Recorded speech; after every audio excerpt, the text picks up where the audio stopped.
Leo tutakuwa na mada yetu mezani. Gilfred Arnold, umejipangaje kwa ajili ya mada hii? Niko safi kwa ajili ya kuja kuelewa na kujua namna gani ambavyo nastahili kufanya kwa kile ambacho kitazungumzwa hapa, kwa sababu ninachoamini kwamba kupitia hapa au kupitia hiki ambacho tunakwenda kukizungumza kina lengo la kujenga na si kubomoa. Mada yetu ya leo inakwambia ni kwa namna gani unaweza kutumia akiba yako uliojiwekea mwaka mzima. Hatuko hapa kwa ajili ya kukupangia matumizi, tuko tu kwenye masuala ya kushauriana hapa na pale. Sawa, umejiwekea akiba yako, ulikuwa na malengo yako, sasa pesa ndo hii, mwaka ndo huu unaisha. Nisije nikaja mimi nikakwambia nikopesha ukanipa. Sasa hapa tutakuwa peke yetu. Watanzania wangapi wanaweka akiba? Wengi. Mimi naweka. Tena msimu wa kina baba inabidi mkae vizuri, na sisi wakina mama tuna vikoba. Tunavunja vikoba. Of course wanawake mnaweza, lakini mimi nilijaribu ule mwezi wa kwanza nikashindwa. Huwezi kuweza ndugu yangu, huwezi kuweza kabisa mambo haya. Tunaweza ni sisi wachache. Kwa hiyo mpenzi mtazamaji, unaweza ukaungana nasi katika kipindi hiki kwa kutuma ujumbe au kutupigia simu kwa WhatsApp. Namba inapita hapo chini 0763809770. Hatutakuwa peke yetu, tutaungana hapa na Mr. Charles Ligonja. Huyu ni mtaalamu wa ushauri wa elimu ya fedha na uwekezaji. Karibu sana. Asante sana. Mwanzo tulianza kwa kutambulisha Mr. Charles, ambaye yeye tutakuwa naye hapa, lakini hayuko peke yake. Tuko na mwanadada Celine Richard. Huyu yeye, karibu sana kwanza tukutambulishe vizuri. Karibu Celine. Amewaka afu amepoa. Amewaka amepoa mwezi wa vikoba huyu. Huyu ni mfanyabiashara lakini pia ni mwanachama taasisi za mifuko ya uwekezaji kutoka pale mjini Vikoba.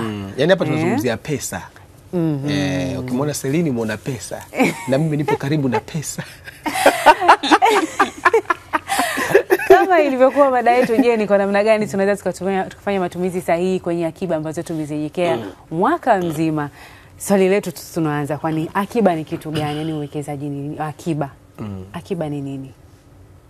Nianze na Madam Celine. Ladies first. Okay, akiba ni ile pesa ambayo inakuwa ni umeiweka mbali na hela ya matumizi yako mengine yote. Ni kama hela ya ziada unayoipata baada ya kutoa matumizi, kutoa hela za emergency, kutoa hela za kodi. Ile akiba ni kale ka hela ambako unakuwa sasa umekaweka kwa ajili ya kufanya vitu vingine. Inaweza ikawa ni malengo ya muda mrefu ama malengo ya muda mfupi. Hiyo ndio akiba. Mr. Charles Ligonja, wewe akiba unaifafanuliaje? Ni pana, lakini niseme tu kwanza, akiba si pesa peke yake. Sawa?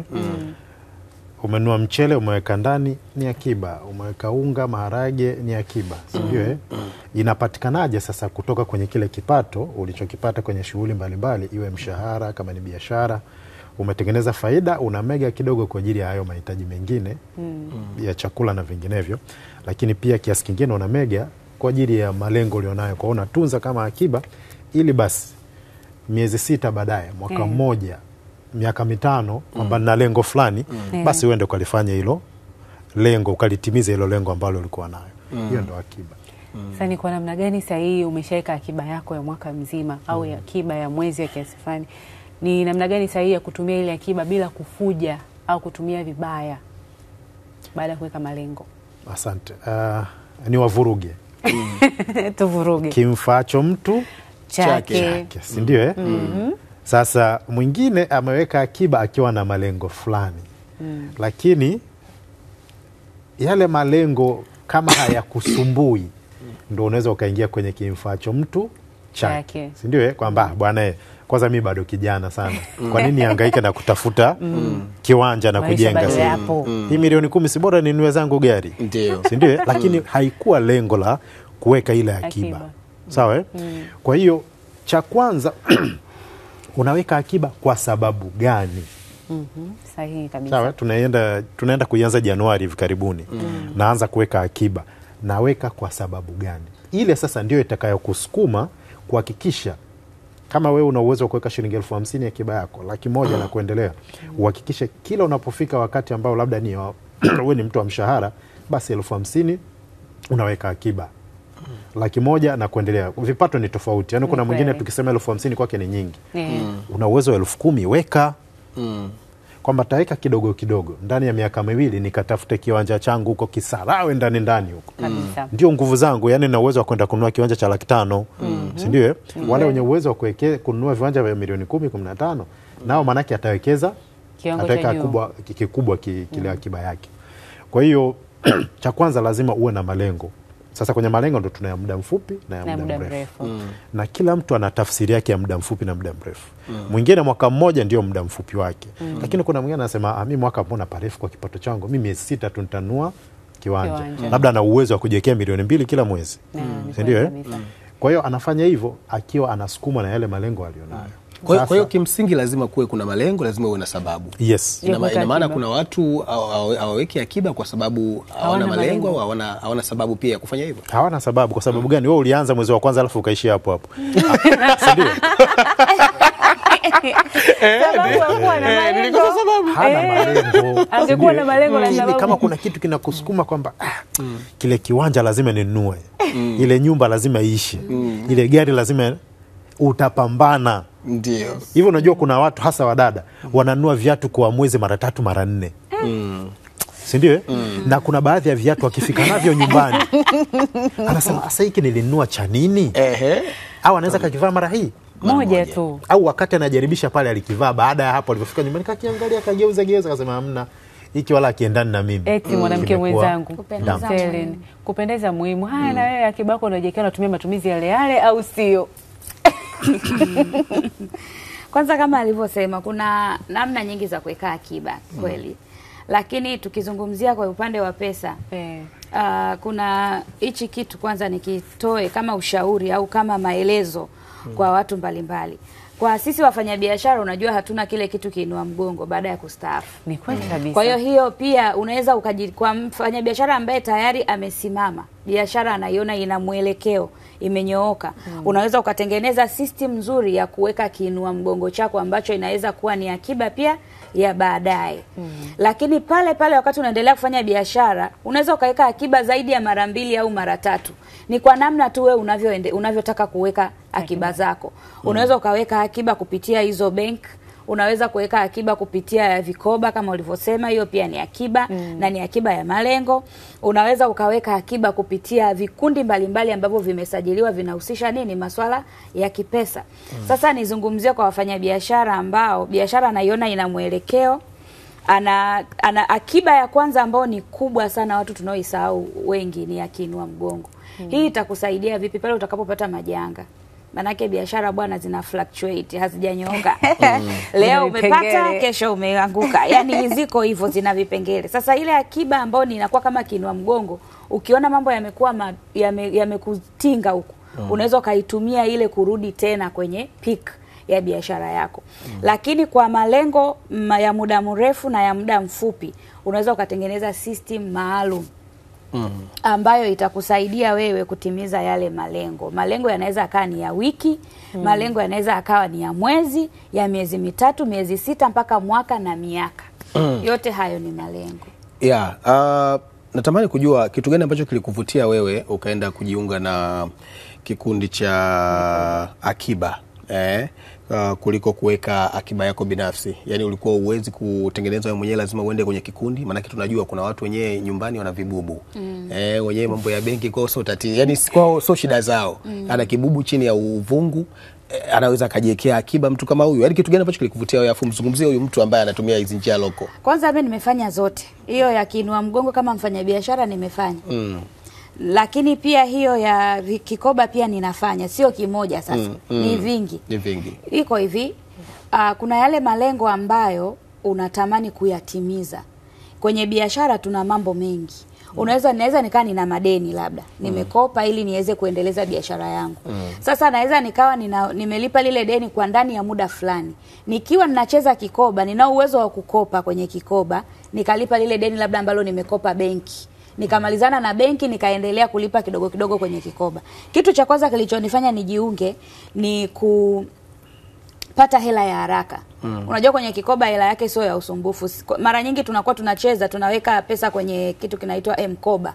Kwa hiyo ninapohitaji ile pesa kwa haraka wanaweza wakaizinisha wale wenzangu, nikapata ule mkopo haraka pale, nikaendelea kujiokoa kwenye biashara yangu. Lakini kitu cha pili ni kusocialize.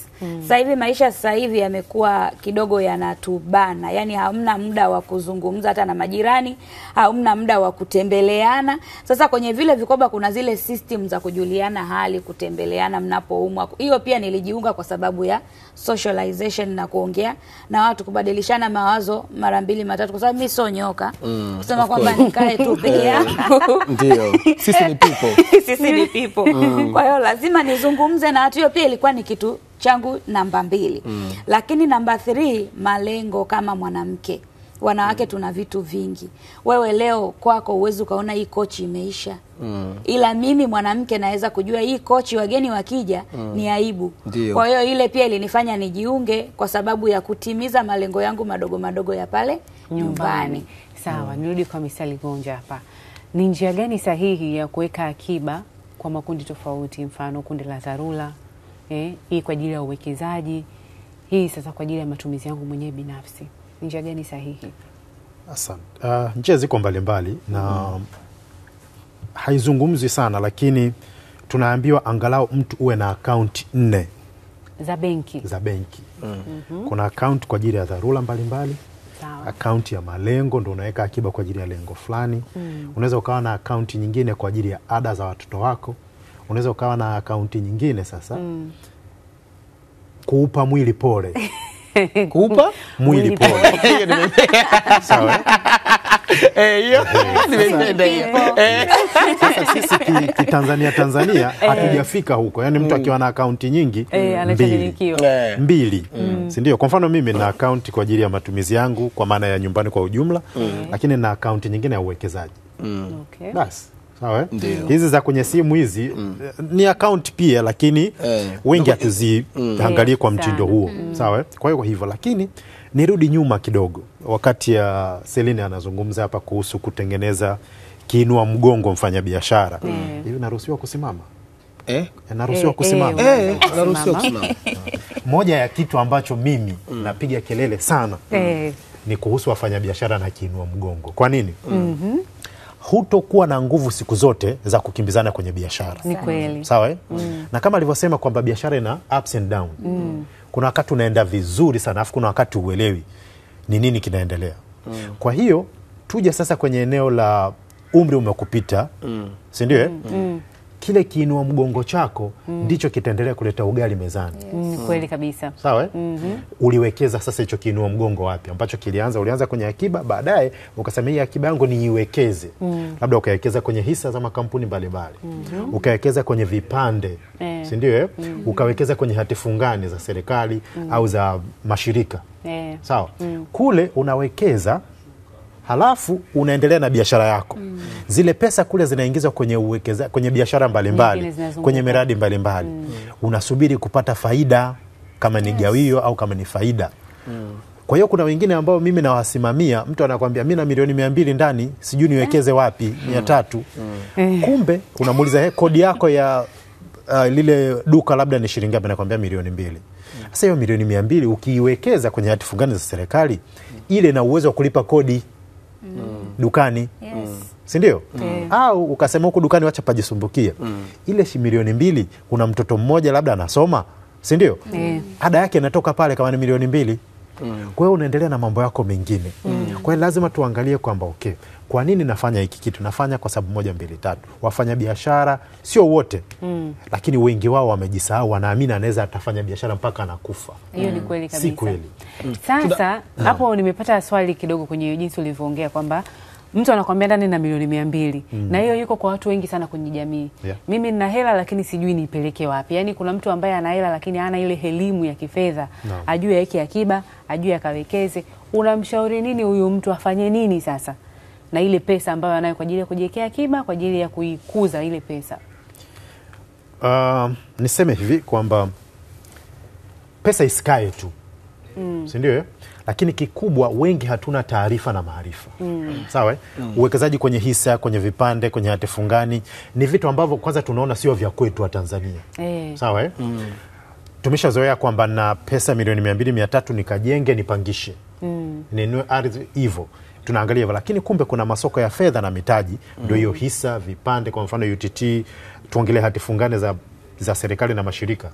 Ni maeneo ambayo unawekeza fedha yako, unaendelea na shughuli zako, ile pesa inaendelea kuongezeka siku hadi siku. Kwa hiyo kikubwa moja, watu wawe na taarifa, lakini pia wawe tayari pia na wao kutafuta taarifa. Mimi sinaongea hapo, unapata hiyo taarifa. Nenda kachimbe wewe mwenyewe. Selini upo kwenye biashara.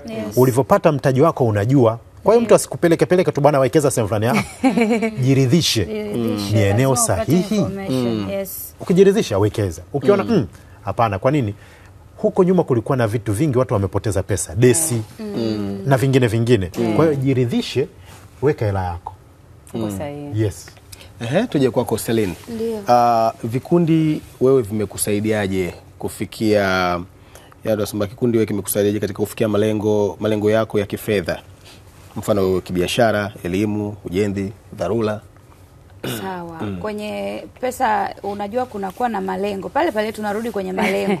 Uwezi ukaweka kitu sehemu kama malengo hamna. Lengo la kwanza, hela ambayo huwa yani kilichonisaidia sana kwenye vikundi ni ile kuongeza mtaji wangu kwa haraka.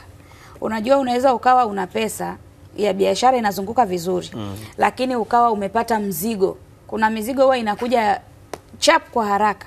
Unaona huu mzigo nikiweka ofisini kwa wakati huu, naweza nikaongeza kitu kwenye biashara yangu. Sasa kwa wakati huo hela ambayo iko dukani inazunguka kwenye mizigo mingine, tayari una stock.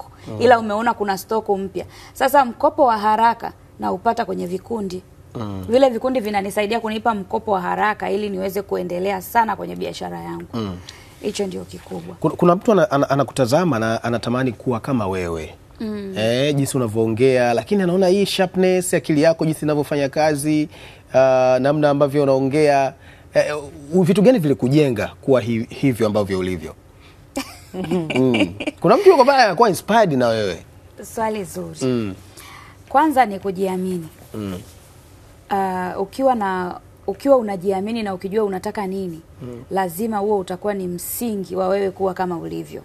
Siku zote kama mtu haujiamini, hauwezi nitumie hapa neno gani zuri. Ukiwa haujiamini, hauwezi kuwa wewe. Yani hauwezi kuonyesha yule wewe wa ndani. Utafake. Sasa ili usifake, kwanza unatakiwa ujiamini. Alafu uwe mtafiti. Uwezi ukawa unajua vitu ama uwezi ukawa uko sharp kama hautafuti vitu, au uwe mtafiti. Kwa sababu kwa nini tunasoma? Tunasoma ili kustretch our mind. Yani akili kuitanua kidogo uweze kujua vitu vingi. Kwa hiyo unapokuwa mtafiti wa vitu mbalimbali, lazima utaweza kuwa kama mimi. Inakujengea ile confidence ya kuongea. Kwa wewe ni mtafiti, yani ukienda sehemu utakaa, utaangalia huku, utafanya hivi. Lazima. Yani siwezi kufanya kitu bila kuwa mtafiti, kujua kwa nini kilikuwa hivi, sababu ni nini. Kama nikiweza kumfikia mwanzilishi na mfikia na muuliza. Yani niko hivyo. Kizazi cha kalpita hicho. Sana kukumbusha mtazamaji, endelea kututumia ujumbe, tupigie simu kwa ajili ya kuweza kupata mchango wako, kusikia wewe una yepi ya kusema. Namba inapita hapo chini. Kwa nikusomea ujumbe, kuna hawa waliotuma ujumbe kwamba mara nyingi kwa sisi wazazi akiba unayojiwekea mwisho wa mwaka huwa ni kwa ajili ya kulipa ada watoto mashuleni. Yeye huyu anaitwa Joshua kutoka Mkunda Gairo. Huyu mwingine anakuambia asilimia 80 ya Watanzania hatuna kawaida kujiwekea akiba. Ili kinatokana na kipato chetu. Huyu ni Hamisi mpiga picha kutokea Ndanda. Tuweze kusikia maoni ya wadau wengine katika maeneo mbalimbali, wana yepi ya kusema juu ya matumizi ya akiba. Kabla ya kuweka akiba, unakuwa una mipango yako kabla ya kuanza kuitumia ile fedha. Inapofika wakati wa kuanza kuitumia ile fedha, haupati changamoto aina yoyote. Kwa hiyo kwa mfano kama mimi na malengo ya mwaka mmoja, na nikiwa na malengo yangu ya mwaka mmoja, nimeplani niwe na mradi wangu wa kuku. Kwa hiyo mimi ninaweka akiba yangu kwa mwaka ili niweze kuweka mpango mradi wangu wa kuku na kuweza kukamilisha. Na kwa nini tunaweka akiba? Ili kuzuia zile changamoto ya kutumia fedha bila kuwa na mpango maalum. Nadhani tunaelewana. Unaweza ukao haweki akiba, leo ukiona kitu fulani unafurahia. Leo ngoja nikachukue kitu fulani. Leo ngoja nikachukue kitu fulani. Inapofika katika mwaka wako mzima unakuwa hauna malengo mahususi ya kufikia ile jambo lako. Kama kijana nikiweka akiba, kuna vitu ambavyo naweza kufanya vinaweza vikanisaidia kwenye akiba yangu. Kwa mfano kwa sababu sasa hivi mimi bachelor, sasa hivi nikiwekeza hela, kwa sasa hivi naona biashara yangu yafikia hapo, naona kama imepungua hivi, ndio nilikuwa nataka niwekeze ili biashara yangu iendelee. Katika malengo yangu ya mwaka mzima huwa napenda kujiwekea fedha zangu kwa ajili ya kuweza kunisaidia kwenye malengo makubwa na malengo madogo. Na hasa malengo madogo ni sawasawa na malengo ya biashara ambayo ni biashara ya mazao ya chakula kama mahindi, mchele. Na kwa malengo ya muda mrefu nikiwekeza fedha katika mwaka mzima ni kwa ajili ya kununua kiwanja, kujenga nyumba mbalimbali kwa ajili ya upangaji, na naifurahia pia malengo yananisaidia katika kutimiza vitu vyangu vya muhimu, na hasa kuwekeza fedha zangu zisitoke nje ya mfumo wa kibiashara. Hayo sasa tumesikia kutoka kwa wenzetu huko. Wengi wameongelea kwamba malengo yanatakiwa, lakini wakati tunasikia hii hapa, mimi kama nikiwa mwanandoa na familia yangu nyumbani nikawaza, nianze kwa Ligonja hapa. Hivi kwenye familia mke na mume, akiba inapaswa iwe kweje kwa ajili ya familia? Malengo ya muda mrefu ni kwa ajili ya kwangu mimi au kwa pamoja? Kwa mwili mmoja. Mwili mmoja lakini watu wawili tofauti. Ndio. Wewe nyuma una watu, mimi nyuma nina watu. Sahihi. Sasa kama wote tunazalisha, wewe upo kwenye ajira na mimi labda nipo kwenye ajira au biashara, si ndio? Kwa vyovyote kuna watu ambao watakupigia simu wewe, hawatanipigia mimi. Sawa. Kwa ile akiba yako utachomoa pale 10,000, 20,000 utatuma pia kwangu. Lakini kwa sababu sisi tayari ni familia, tuwe na joint account, taasisi. Sawa? Account ya pamoja. Na hiyo account iwe ya malengo maalum, labda kwa ajili ya maendeleo au ada za watoto wetu. Tunakuwa na hiyo account. Issue inakuja, tutakuwa tunaitunishaje hapo sasa? Sawa? Je, mimi nikiweka laki na wewe utaweka laki au utaweka 20,000? Wewe weka laki, mimi niweke 20,000. Umeona sasa Kwa nini siwe kinyume chake? Na nikuulize ndugu yangu. Kwa mfano wewe inawezekana mshahara wako milioni 1, alafu mwenza wako milioni 3. Pale ndani pesa inayotumika ni ipi? Milioni 1 au milioni 3? Milioni 1 ya baba. Naomba tuendelee. Asante. Baba ni kichwa cha familia jamani, unasemaje sasa? Baba ni kichwa cha familia. Sasa huo ndio binafsi huo. Sasa haya tuje kwako Celine.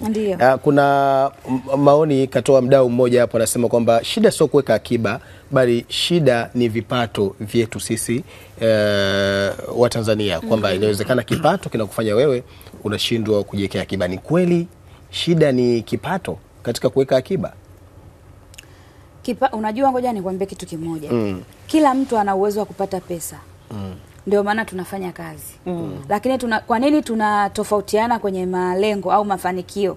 Kwa sababu ya matumizi. Tunaweza tumekaa hapa wote tunalipwa mshahara milioni 3 wote. Lakini wewe ukawa umejenga na una gari nzuri sana. Mimi nikaa bado nimepanga. Ni kweli. Ndugu yangu akawa ana gari ila amepanga. Mimi sina nyumba, sina gari. Yaani umepanga na uko single. Lakini wewe tayari umeshajiweza, umejenga kwa ule mshahara. Sasa the point is, sio kwamba watu hatuwezi kutengeneza pesa. Inategemea, yani kitu kikubwa ambacho kinatufanya tushindwe kuweka akiba ni matumizi. Tunafeli sana kwenye budget. Yani kama ukiwa una budget na ukaifuata budget inakuwa kama formula ya maisha yako. Kwamba mimi nilifanikiwaje, yani niseme.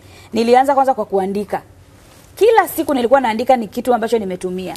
Ili nilikuwa na search kujua, kama nilivyokuambia mimi ni mtafiti. Nijue ni kitu gani ambacho kinanilia hela. Ndio. Lakini nikakuta ni vitu hivi viwili. Matumizi ya nyumbani ya kila siku na usafiri. Kwa hiyo nikaanza kucontrol kwanza kitu kikubwa sana, matumizi ya nyumbani. Mimi nyumbani kwangu tuna pasi Jumamosi tu. Pasi. Kupasi nguo. umeme. Leo umepasi, ina maana tungekuwa jana nisingevaa nguo ya mpira. Ya mpira. Kwa hiyo ili tuweze kufikia malengo kama ulivyosema hapa kwa wanandoa, kitu cha kwanza tuanze kujibana kwenye matumizi. Ndio. Umeelewa? Lazima tu tuna mlolongo kwamba umeme tukiweka ni wa 20,000 kwa wiki mbili ni 20,000 isizidi. Nitakuja kuchukua notes. Yani lazima tu tuna matumizi tuna bajeti nzuri ambayo ni kama formula tunaifuata na tukubaliane. Kabisa. Sasa kabisa. Ikija hata kwenye mimi nilimsikia bodaboda wangu mmoja ananiambia yani leo sijaweka hela yangu ya akiba. Nilijifunza kitu pia kupitia yeye. Nikamwambia uwaga unaweka hela ya akiba shingapi? Akaniambia 3,000. Yani kila siku lazima niweke 3,000 ya hela ya akiba sister. Nikipata majanga unajua inakuwaje hapo? Unakuwa una hata hela ya kwenda hospitali. Nikamwambia hauna bima, akaniambia sina bima. Sasa imagine yule ana uwezo labda wa kuingiza 30,000 kwa siku. Lakini anakumbuka shilingi 3,000.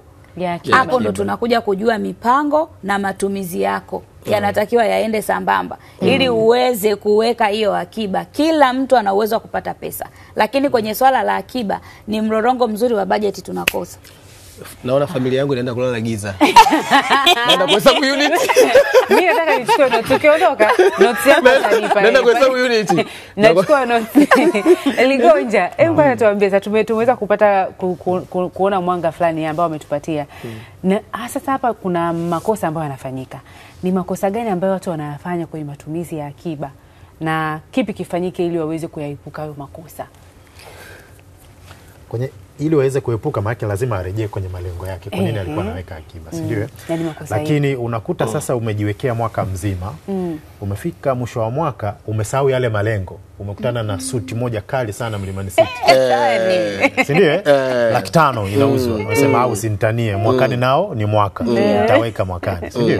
Kwa hiyo mwisho wa siku na kitu uliweka mwaka mzima alafu unaitumia ndani ya siku 2 siku 3 imeisha.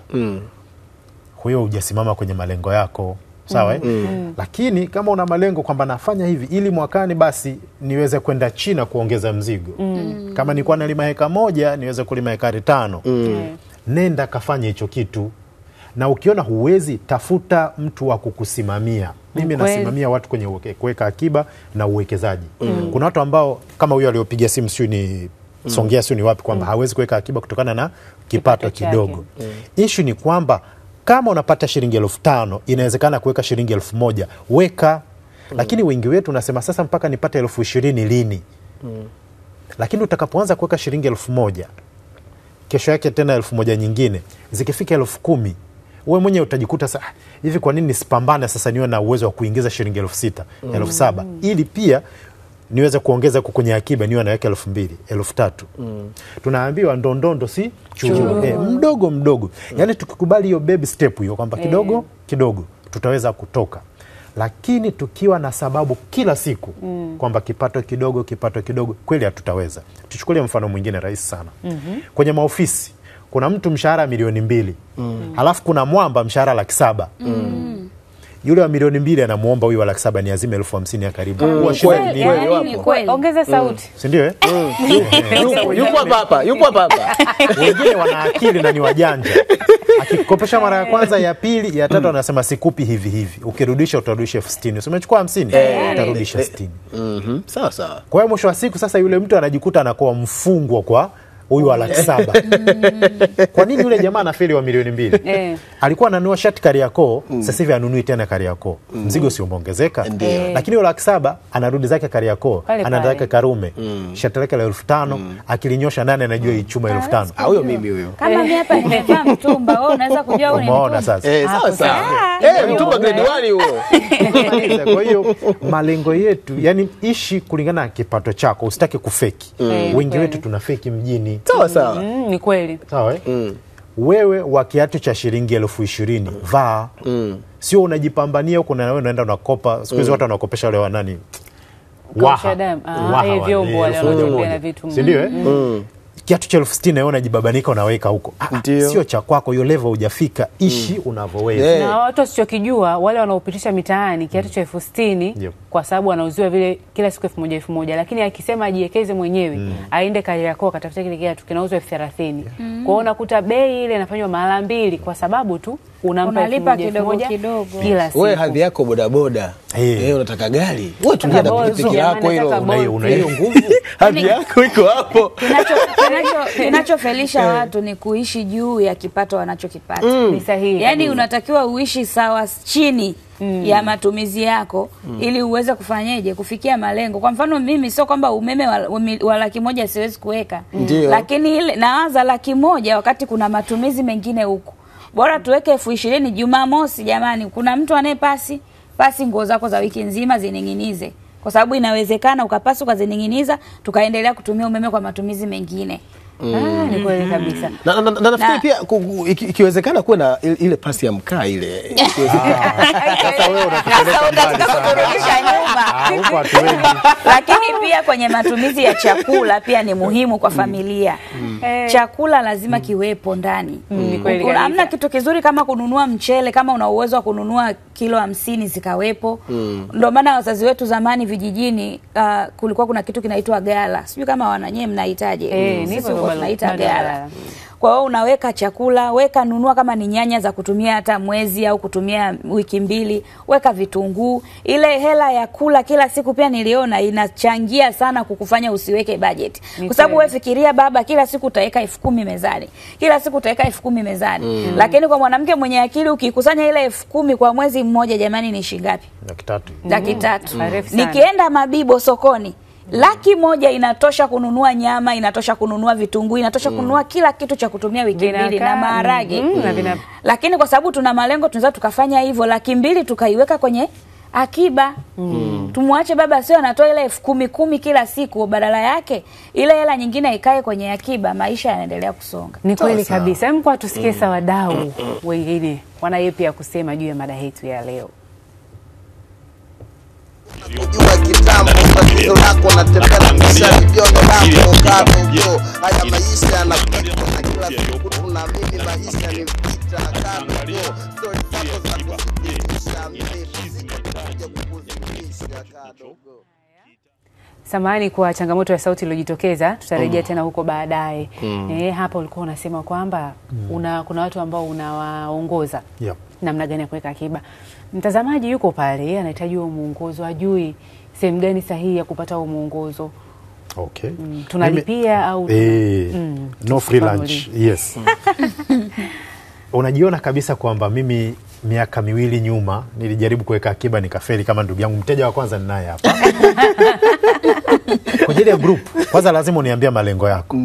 Haya, wewe kipato chako kinatoka wapi? Lazima tuambiane. Ukijiassess una uwezo wa kuwekeza shilingi ngapi kila mwezi, ndio tunaanzia hapo. Kwa hiyo mimi kama ni wa mshahara, ukifika zile tarehe za mshahara nakuja inbox, bwana tarehe ndo hizi. Kwa hiyo utakapotuma kama ni kwenye uwekezaji, ile slip ile lazima unitumie ya malipo kuhakikisha kweli imeenda. Mwezi wa kwanza umezingua, mwezi wa pili, mwezi wa tatu, ingawa umenilipa hela ya mwaka mzima na kuondoa kwenye group. Sitokusimamia tena kwa sababu tulishakubaliana, commitment imefanya. Haya, umeshindwa kuweka 50,000 ambayo tumesema utakuwa unaweka kila mwezi. Basi angalau weke 20,000. Japo nusu japo nusu. Au 10,000, yani nione kwamba huyu mtu amekwama. Januari tunajua ni ada. Ada zimemkaba. Lakini mwezi wa kwanza umepita, wa pili umepita, wa tatu. Baadaye utasikia nimelogwa. Hamna kuloga wewe. Lakini eneo lingine sasa tukiendelea kuassess kwamba hela zingine tunazipoteza wapi. Mara nyingi wengi ambao unakuta tayari tunamiliki magari au gari. Unasema yani nirudi kwenye bodaboda au nipande daladala.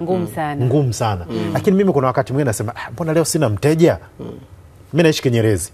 Ofisi Mikocheni. Natoka zangu tuna bodaboda mpaka Segerea pale nachukua daladala. Sasa kwa sababu ya kuonekana sana kwenye social media au kwenye TV kama hivi, mtu kwenye daladala anakuangalia wewe sio fulani. Wewe niangalie tu. Kwa sababu mwisho wa siku nikiondoka na gari nyumbani nenda rudi na nimetumia 30,000. Ni kweli. Ndio? Wakati nikipanda daladala nimetumia 5,000.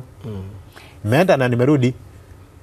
Wewe lazima wewe mwenyewe ujipime na lazima ya kwenda na gari leo sina liache, ingawa kwenye daladala shughuli ni kubwa, lakini bwana mimi ni Mtanzania. Jamaa kafulia hatari. Achana na hivyo, kuna ile anakanyaga unamwambia bwana umenikanyaga kapande text.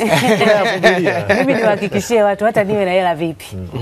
Kale kagari kangu kale kadogo kale. Lazima niwe nayo. CCF moja sio ngapi? Mafuta unaenda mpaka wapi? Iko nitakuwa nacho.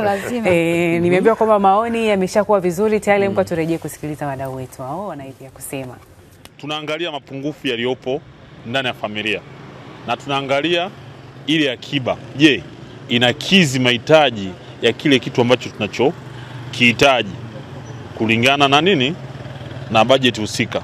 Tukiona kwamba inakidhi mahitaji, labda nyumba hii budget inapaswa kujenga nyumba, tukiona kama inafaa kujenga nyumba, basi tunaipeleka kule.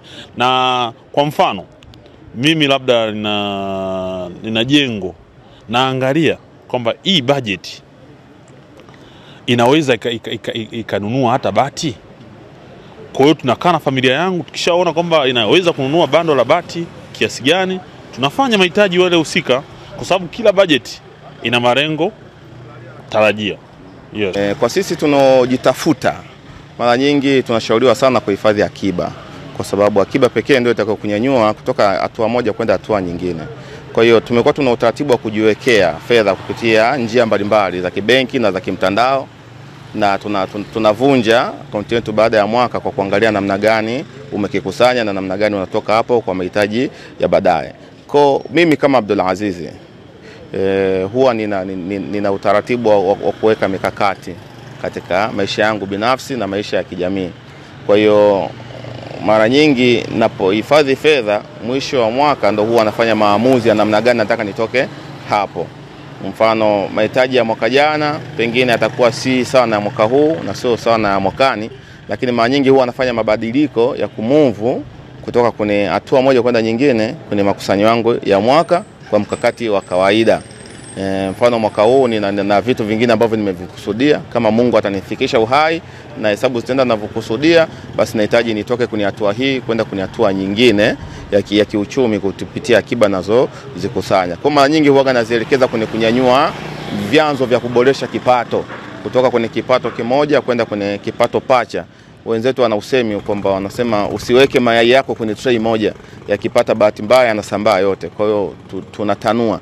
Kwa hiyo msimu huu nataka kujielekeza kwenye kilimo, insha Allah Mwenyezi Mungu akitufanyia wepesi kupitia akiba hii, hasa kwenye ununuzi wa mazao. Akiba yangu mimi kwanza na familia, nina mke na watoto wawili. Kwa akiba yangu ni kuhakikisha watoto wanasoma, ni kuhakikisha kesho kutwa napata makazi yangu, naishi vizuri na familia yangu. Namna ninavyotumia akiba yangu ninayoikusanya ndani ya mwaka mzima, lengo na mazumuni kwanza kutunza akiba yangu hiyo ni kwa ajili ya kuendesha familia yangu. Hususa akiba ile naitumia kwa kusomesha ama kulipa ada za watoto walioko shule. Pia akiba yangu naitumia au naitunza kwa ajili ya huduma za malazi, hususa kama watoto kuugua na vitu vingine, kama baadhi ya biashara yangu pia kuiongeza na kuitanua. Akiba yangu niliyojiwekea kwa mwaka, nina matamanio ya kununua kiwanja kama Mungu atanisaidia na nitafanikiwa, kama sitapata changamoto yoyote hapo katikati. Ninatamani hiyo tamanio langu hilo la kupata kiwanja. Akiba ni nzuri kujiwekea kwa sababu kuna changamoto ambazo zinaweza zikatokea kwa wakati wowote, aidha kuumwa au msiba. Yaani ni vizuri kuwa na akiba yako unapojiwekea, kwa sababu hata ukipata changamoto yote ile akiba yako inaweza ikakusaidia. Akiba yangu ya mwaka mzima nimejiwekea kwa sababu nahitaji kukuza biashara yangu na kufanya mambo mengine makubwa ya kimaendeleo. Mimi binafsi mwisho wa mwaka nishaweka akiba yangu, naangalia sehemu gani nahitaji nifanye maendeleo. Kama hivi nishafanya ujenzi lakini nikaona nimefeli eneo la vyoo. Hapa nimekuja eneo hili kuna vyoo aluminium, nimekuja kujichukulia niweze kumalizia ujenzi wangu. Hivyo tu. Naitwa Kaini Nyigu, nipo katika mkoa wa Njombe. Mimi binafsi au kwa kawaida walio wengi ninavyoona kwa sehemu kubwa naona akiba zao wanaweka kwa ajili ya kutimiza mambo muhimu ikiwemo kwa ajili ya akiba, kwa ajili ya ada ya afya zao kwanza, ada ya watoto, na baadaye wanaangalia mambo ya sikukuu na kadhalika. Na baada hapo akiba kuu ambayo mtu anaokuwa anaiweka inaweza kawa hiyo sasa, baada ya kutimiza mengine yote ya msingi, anaiweka kwa ajili ya ujenzi na kuendeleza vitu kadhaa kwa ajili ya maisha yake ya yeye na familia yake kwa ajili hapo baadaye. Akiba yangu mimi mwisho wa mwaka huwa labda, yani mimi kama mimi huwa naifanyia kuitunza kwa sababu ya malengo yangu baadaye. Mfano sasa hivi hapa nilipo nina mtoto, ili kwa baadaye asiishi maisha kama mimi niliyopo nayo kwa sasa hivi, mfano ninavyohangaika kutafuta hela hivyo. Kwa baadaye mimi namtengenezea mtoto wangu awe na mazingira mazuri, asije akahangaika kama mimi jinsi ninavyohangaika sasa hivi. Basi ndio hivyo tu. Akiba nimeweka mwenyewe na bado mniulize au mnipangie matumizi kweli? Hebu tusikie sasa wenzetu wengine huko WhatsApp wanatumia ujumbe, anasemaje? Anakuambia mimi kipato changu kidogo sana, siwezi kuweka hata akiba, majukumu mengi sana. Naitwa Ramadhani kutokea Zanzibar. Huyu anasema hakika muda mwingi tunaweka, lakini bado haikizi kufikia lengo kutokana na kipato kidogo, kwa hiyo inachukua muda kufika lengo. Mkenga kutokea Tanga. Huyu anakuambia anaitwa Ahmed Bunsadi wa Mbezi, Dar es Salaam. Akiba ni nzuri, ila tatizo ni kipato. Mwingine unakuta sio mwajiliwa, ni kibarua tu. So mtu kama huyo akiba kwake ni ngumu kuiweka. Pia unakuta mtu ameajiriwa, una mshahara wa milioni 2 lakini matumizi yake kwa mwezi ni milioni 3. Hasa mtu kama huyo bado ataishi kwa madeni sana. Mwingine anasema asanteni kwa mada nzuri. Mimi ni Ashura, nipo Arusha. Muulize mtaalamu ni sehemu gani sahihi ya kuwekeza, ikiwezekana naomba mawasiliano yake. Haya. Umefikiwa mtaalamu Ligonja. Umesikia watu. Mshahara wako wewe milioni 2, matumizi milioni 3. Tumeongea hapa. Sehemu gani sahihi? Huyu naye ni sehemu gani sahihi ya kuwekeza, na pia anahitaji mawasiliano yako. Kwa hiyo tutajie hapo mawasiliano kabisa. Sawa. Jipange kwa Ashura nyumbani, na yeyote yule ambaye unahitaji uweze kupata usaidizi wa namna gani ya kuwekeza. Ligonja yuko hapa na wewe, atakusaidia na tunaweza kukusikia. Namba tutajie namba? Namba za simu ni 0755 0755 99 25 55. Rudia tena. 0755 99 25 55. Wamekupata sasa. Mimi hapa ndo yule kibarua, nimeenda kuvunja kokoto. Leo nimeika 5,000. Nimeshamaliza tayari, wiki naanza kushangilia. Mjomba kameza shoka jamani, mjomba kameza shoka. Nifanye nini? Huo ni uongo. Na hapa nirudi hata kule ambapo huwa mara nyingi mnanunua vitu, hasa wanawake msiopenda. Wewe unajua kabisa natoka Tegeta naenda Kariakoo kununua vitu vya laki 1. Umebeba laki 3 za nini? Halo, laki 3 za nini? Usitufuke. Unatuambia nikikanyaga nyanya za mtu, si ndio? Ina maana wewe utakanyaga unakanyaga fungu moja shilingi 1,000, si ndio? Basi beba laki na 20. Yule mtu umekanyaga nyanya zake, mpe 2,000 yake. Na samahani, mpe 2,000 nyingine. Kwa sababu si utakuwa umechafua pale. Laki 3 za nini? Kwa hiyo mwisho wa siku vitu ambavyo vitaonekana machoni mwako na sisi tumeumbwa na tamaa, utajikuta automatic, nipe na hii, nipe na kile, hakikuwa kwenye plan, kwenye budget. Sawa?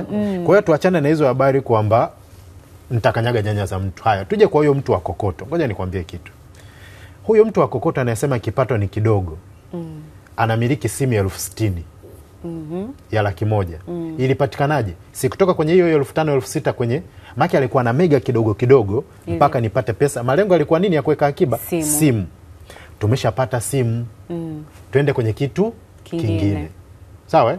Kwa hiyo sasa simu iliwezekana. Kwa nini kwenye vitu vingine ishindikane? Hana malengo. Yaani amepata simu amemaliza. Mjomba kameza shoka sasa. Hakuna. Sasa nifanye nini? Hizo habari ya kwamba mimi ndio mtoto wa pekee. Mjomba kameza shoka Mimi na hapo labda mimi nimsaidie kidogo huyo ambaye anasema mjomba kameza shoka. Kuna vitu viwili. Unaweza ukawa kuna akiba na kuna hela za emergency. Ni muhimu sana na hizo haziingiliani. Hela ya akiba inatumika kufanya vitu kadhaa. Hela ya emergency ni ile hela ambayo nimepata msiba wa ghafla, msiba hauna taarifa. Mjomba ndo hivyo kapata shida, nyumbani kuna matatizo 1 2 3, nitatumia hela ya emergency, sio ya akiba. Ili niweze kutimiza malengo lazima niwe nina akiba.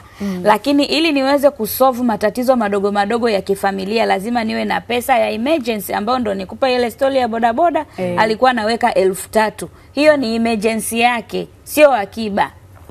Umeelewa? Kwa hiyo let's say anapata 5,000, anaweza akaamua 500 naweka emergency. 1,000 naweka akiba. Tumia 3,500.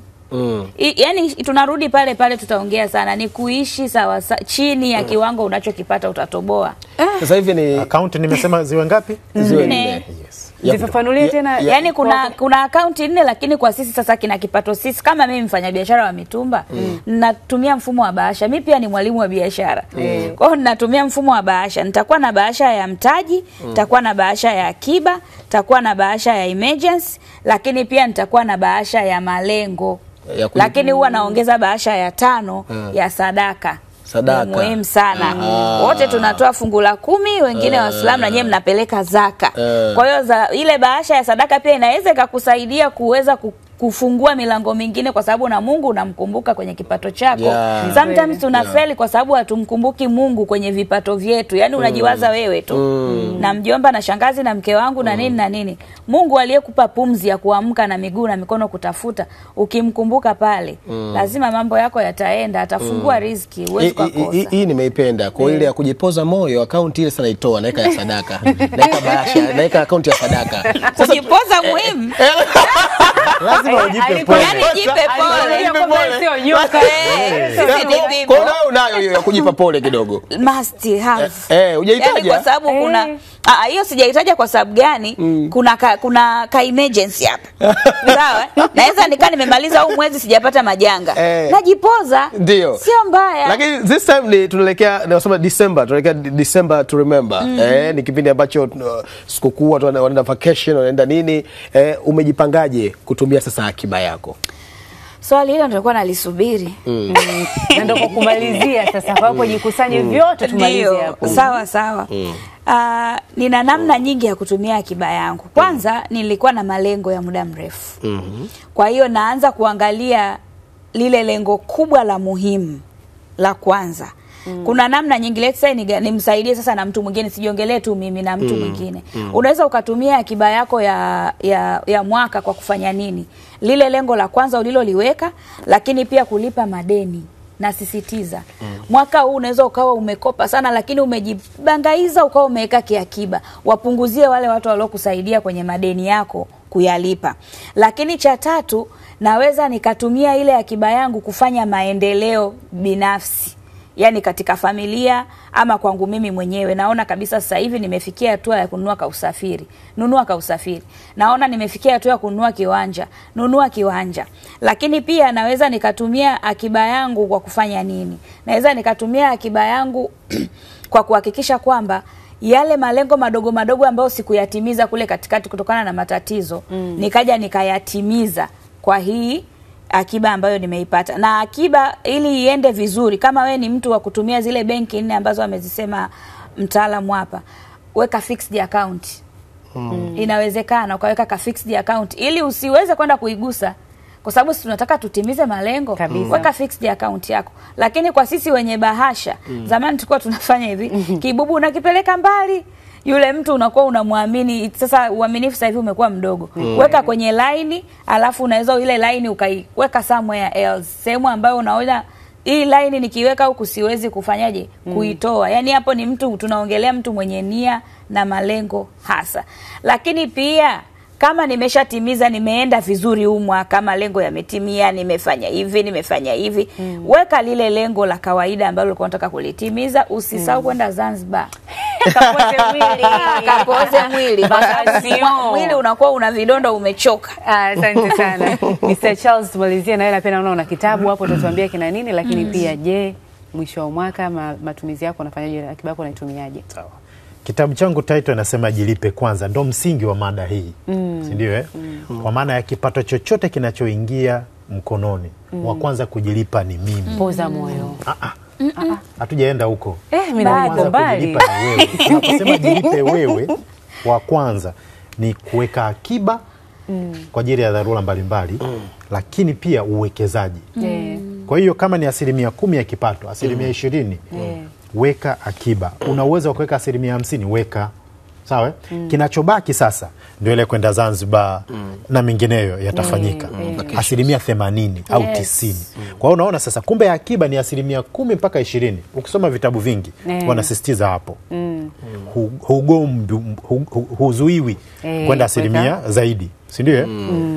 Lakini jambo lingine tukumbuke kabisa kwamba leo hii tuna nguvu, kesho hatutakuwa na hizi nguvu. Kwa hizi akiba tunazosisitiza leo ni kwa ajili ya kesho, kwa ajili ya future yetu na watoto wetu pia. Wewe uliteseka, sio sababu pia watoto wako wateseke. Ni kweli kabisa. Tengeneza milango. Kwa nini mteseke wote? Kwa nini mteseke wote? Kwa hiyo mwisho wa siku sasa nitoe rai kwa wazazi, watoto wetu wanaenda likizo sasa hivi. Una duka, wewe ni mtu wa kilimo, hakikisha kabisa tunaanza kuwagroom hao watoto waelewe kwamba baba anafanya shughuli fulani na mama inayoleta ugali hapa mezani. Anza kuwafundisha kuhusu dukani. Ili biashara zetu ziende kizazi na kizazi. Sio mimi nikifa na biashara imesimama. Kitabu kinapatikana wapi? Kitabu kinapatikana kwa namba niloistaja hapo 0755992555. Ukinipigia na kutumia kokote. Kwa vitabu ninavyo mwenyewe. Ukienda Instagram andika mstaafu_forum utanipata. Kuna mambo mengi ya kujifunza. Facebook ukiandika Chazi Ligonja utanipata. Na TikTok pia. Daseline, unapatikanaje? Mimi namba zangu ni 0714582044. Lakini kwa mitandao ya TikTok na Instagram naitwa Celine Kim_store. Utanipata hapo kwa huduma za biashara ya mtumba na maelekezo mazuri ya biashara. Karibuni sana. Asanteni sana kwa mada yetu ya leo. Ni matumaini yetu kwamba umeweza kujifunza vile vyote ambavyo tumeweza kuviongelea hapa. Tumefurahi kuwa na ninyi. Tumefurahi kuwa na ninyi mpaka siku nyingine tena.